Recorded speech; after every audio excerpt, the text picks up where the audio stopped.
Всем привет! Вы в магазине Xeon. Сегодня снова посмотрим на клавиатуры, в этот раз на Keychron V1 Max и Keychron V5 Max. Как называет их сам Keychron? Бюджетный кастом. Насколько они бюджетны по меркам кастом, можете оценить по ссылкам в описании к этому ролику, который мы вам оставили. А мы посмотрим, насколько тут все, собственно, кастомно. Также у нас в магазине появились мышки Keychron M3, про которые мы тоже быстро расскажем, но начать предлагаю все-таки с самого интересного, с клавиатур и с их комплектацией. Благо комплект у них абсолютно идентичный, и забегая вперед, сами клавиатуры также абсолютно идентичны, за исключением форм-фактора. V1 Max в 75% форм-факторе, V5 Max в 96%. В коробке лежит двухметровый качественный кабель с USB-C с обеих сторон, переходник на USB-A для подключения, если нет USB-C, переходник на USB-A для использования кабеля как удлинителя. Это будет полезно, если компьютер расположен далеко или неудобно, чтобы подключить к нему адаптер. А сам адаптер можно найти на задней части клавиатуры. И здесь их даже два. Один с USB-C, другой с USB-A. Также в комплекте есть несколько запасных винтов, отвертка и шестигранник. Внешний вид, как я уже говорил, одинаковый, различается только размер и количество клавиш. Выглядит очень сдержанно и строго, и прекрасно будет смотреться и на исключительно игровом компьютерном столе, так и на работе в офисе, если вдруг захочется. Очень понравились цветовые акценты на клавишах Escape и Enter, да и в целом сочетание цветов очень красивое. Пластик корпуса полностью черный ABS, выглядит хорошо. Снизу 5 резиновых проставок, чтобы не катался по столу. Самое главное, что есть проставка по центру, чтобы клавиатура не прогибалась в центральной части. Ножки тоже есть, тоже прорезиненные и двухуровневые.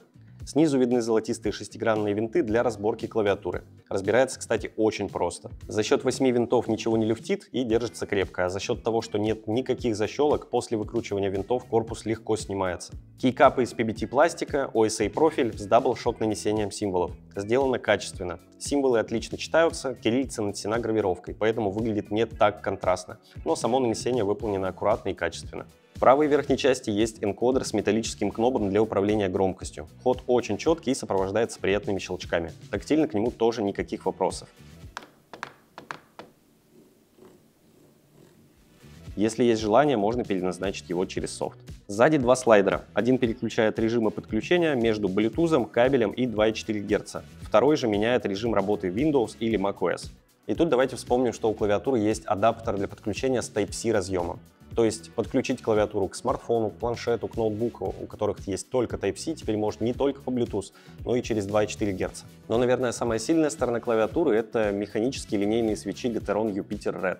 Переключатели уже смазаны с завода, причем смазаны так, что просто не прикопаться. Так что звуки и ощущения при нажатии просто на высоте.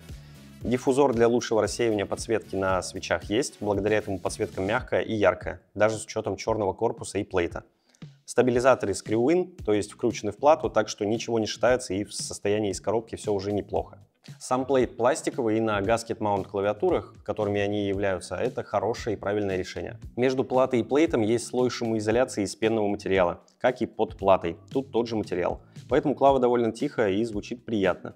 Сама плата сделана качественно, есть поддержка хот-свапа на 3- и 5-пиновые свечи. К качеству претензий нет. Подсветка у клавиатуры есть, но символы не просвечиваются. Расположение светодиодов южное, в случае с непрозрачными символами это выглядит хорошо. Индикаторов на клавиатуре нет, вместо этого подсвечиваются диоды на плате белым цветом. Вряд ли многие вообще смотрят на индикаторы, но если вы вдруг один из таких людей, то учитывайте, что высматривать придется цвет светодиода под кейкапом. Настроить подсветку и работу клавиатуры в целом можно через софт. Работает плата через софт от QMK. У Keychron есть удобный лаунчер для настройки. Можно переназначить клавиши, в том числе регулятор громкости, настроить подсветку и ее яркость, цвет, эффекты и скорость анимации. Есть отдельный раздел для создания макросов, причем очень подробный. Здесь же можно обновить прошивку, проверить клавиши. В общем, все, что нужно, здесь есть, выглядит понятно и работает на лету. Ну и давайте послушаем сами клавиатуры.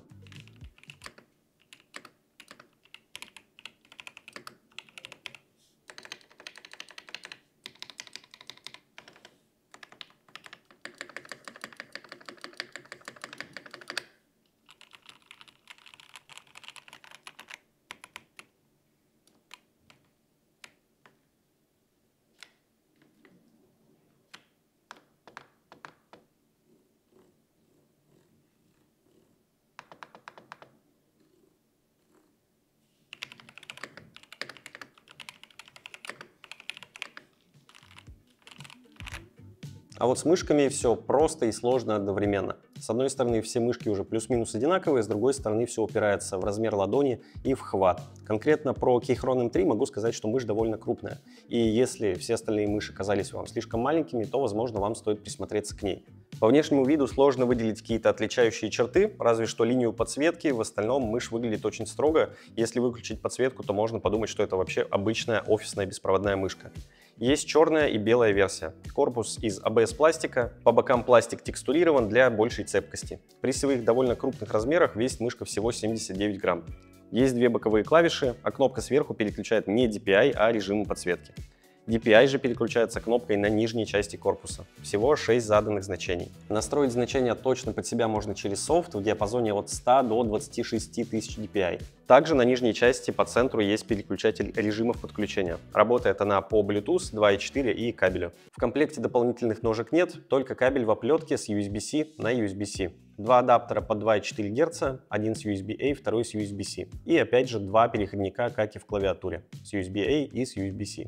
Что касается внутренностей, сенсор здесь установлен от PixArt, это PAW3395 на 26 тысяч DPI, 650 IPS и 50G ускорения. Что-то сорвать на таком, думаю, нереально, а оправдывать плохую игру мышью не получится. Сенсор очень точный и быстрый. Переключатели установлены качественные, Kailh GM8.0. Нажимаются четко и щелкаются приятно.